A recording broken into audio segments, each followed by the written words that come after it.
Get this, there's a city in Middle Georgia that has a law against throwing rocks at birds. If you think that's strange, you should know that's only the beginning. 41 NBC's Alexa Rodriguez talked to city leaders to find out, why is that a law? Oh, I didn't know that.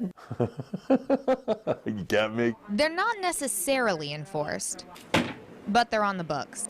You have an ordinance called molesting birds. I know that we have some old laws on the books. Most people I talked to had no idea these laws existed. And some may seem a little strange, so I thought I'd break a few myself. Looks like that. Well, not exactly. Playing catch in the street might seem harmless, but if we were in Dublin, we'd be breaking the law. That's interesting.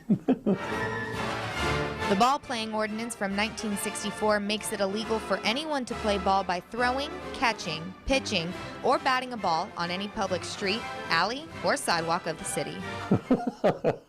Dublin Mayor Phil Best got a kick out of that one, but he didn't think it was nearly as funny as the molesting birds law.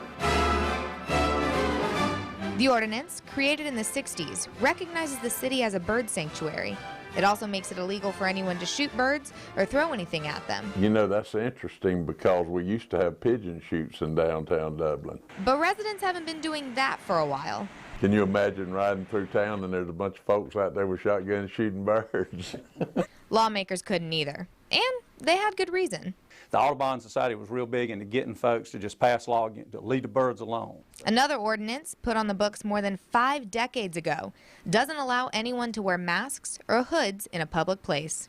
But if you're walking down the street with a hoodie sweatshirt, you don't have to worry. That was an anti-Klan statute when they passed those. So it was to keep the Ku Klux Klan from being able to come into town with the hoods on. The Dublin city attorney says they haven't been enforcing these laws that much, but if you're a psychic in town, make sure you got your paperwork in.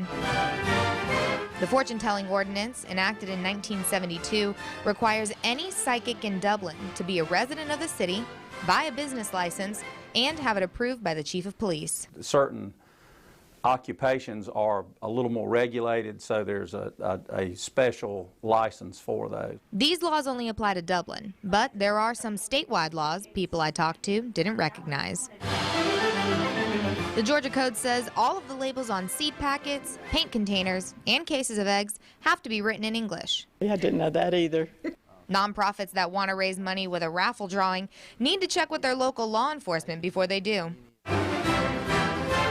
According to state law, these types of organizations trying to host a raffle have to get a license that is approved by the sheriff. We do a background check on the people who are going to be running the raffle and verify that they are truly a nonprofit organization.